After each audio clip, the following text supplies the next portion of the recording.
بسم اللہ الرحمن الرحیم۔ السلام علیکم ورحمۃ اللہ۔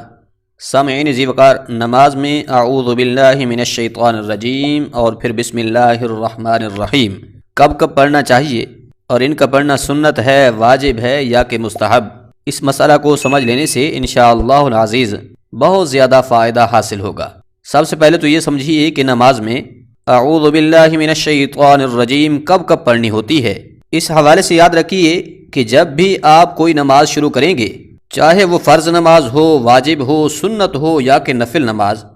ہر نماز کی پہلی رکعت میں تکبیر تحریمہ کے بعد سب سے پہلے ثنا پڑھنی ہوتی ہے۔ ثنا پڑھ لینے کے بعد پھر اعوذ باللہ من الشیطان الرجیم، اس کے بعد پھر بسم اللہ، پھر سورۃ فاتحہ پڑھیں گے۔ اب پہلی رکعت میں ثنا پڑھنے کے بعد جب آپ اعوذ باللہ من الشیطان الرجیم پڑھ چکے ہیں،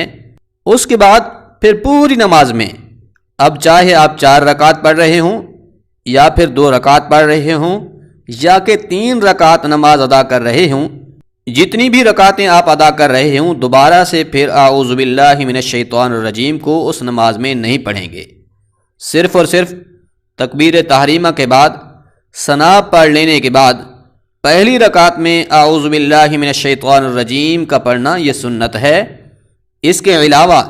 کسی بھی رکعت میں اعوذ باللہ من الشیطان الرجیم کو نہیں دہرائیں گے۔ یہ تو تھا مسئلہ کہ اعوذ باللہ من الشیطان الرجیم نماز میں کب پڑھنی ہوتی ہے۔ اب یہ سمجھیں کہ بسم اللہ الرحمن الرحیم کو نماز میں کب پڑھنا ہوتا ہے۔ تو بسم اللہ کے حوالے سے یاد رکھیے کہ جب بھی آپ سورۃ فاتحہ شروع کریں گے، سورۃ فاتحہ کے شروع کرنے سے پہلے بسم اللہ الرحمن الرحیم کا پڑھنا یہ سنت ہے۔ تو اب جب آپ سورۃ فاتحہ پڑھیں گے، سورۃ فاتحہ کے شروع کرنے سے پہلے بسم اللہ الرحمن الرحیم کا پڑھنا یہ سنت ہے۔ اس کے علاوہ یہ بات بھی سمجھنے کے قابل ہے کہ سورۃ فاتحہ پڑھنے کے بعد جو سورت پڑھی جاتی ہے اس سے پہلے بھی بسم اللہ پڑھنی ہوگی یا نہیں۔ اس کا جواب یہ ہے کہ جب آپ سورۃ فاتحہ کے بعد کوئی دوسری سورت شروع سے پڑھ رہے ہوں، جس طرح کے اکثر لوگ جو ہے 30ویں پارہ کی مختصر صورتیں پڑھنا پسند کرتے ہیں، یعنی کہ جس طرح سے سورۃ الاخلاص، قل هو اللہ احد، یا انا اعطیناک الکوثر، یا قل اعوذ برب الفلق، یا قل اعوذ برب الناس وغیرہ، ان صورتوں کو زیادہ تر لوگ پڑھتے ہیں۔ اب اگر آپ کوئی سورت شروع سے پڑھ رہے ہیں، یعنی کہ قل هو اللہ احد ہی لے لیں، تو پھر اس وقت سورۃ فاتحہ کے بعد دوسری سورت شروع کرنے سے پہلے بسم اللہ الرحمن الرحیم کا پڑھنا یہ مستحب ہے۔ پھر سے سمجھ لیجئے کہ اگر آپ سورۃ فاتحہ کے بعد کوئی ایسی سورت پڑھ رہے ہیں جو شروع سے ہے، مثال کے طور پر آپ قل هو اللہ احد کو پڑھ رہے ہیں، تو پھر اس سے پہلے بسم اللہ الرحمن الرحیم کا پڑھنا یہ مستحب ہے۔ اب نماز میں جہاں تک سنت اور مستحب پر عمل کرنے کا تعلق ہے، وہ یہ ہے کہ اگر آپ سنت اور مستحب کو بھی ادا کر لیتے ہیں تو اس سے آپ کی نماز کا ثواب بڑھ جائے گا۔ یعنی اگر آپ سنت اور مستحب فعل پر عمل کرتے ہیں تو آپ کو زیادہ ثواب ملے گا، لیکن اگر ان کا پڑھنا بھول جائیں، ان کو بھولے سے چھوڑ دیں، یعنی کہ جب سورۃ فاتحہ سے پہلے بسم اللہ پڑھنا بھول جائیں،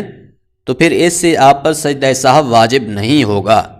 کیونکہ اگر نماز میں کوئی سنت رہ جائے تو اس سے سجدہ سہو واجب نہیں ہوتا، بلکہ بغیر سجدہ سہو ادا کیے نماز درست ادا ہو جاتی ہے۔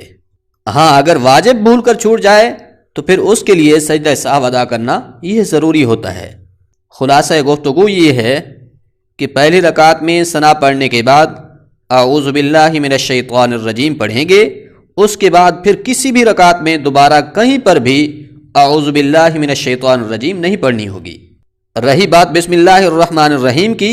تو جب بھی آپ سورۃ فاتحہ پڑھیں گے، سورۃ فاتحہ شروع کرنے سے پہلے بسم اللہ الرحمن الرحیم کا پڑھنا یہ سنت ہے۔ تیسری بات یہ کہ سورۃ فاتحہ کے بعد اگر کوئی ایسی سورت آپ پڑھ رہے ہیں جو شروع سے ہے، تو اس وقت بھی سورت کے شروع کرنے سے پہلے بسم اللہ الرحمن الرحیم کا پڑھنا یہ مستحب ہے۔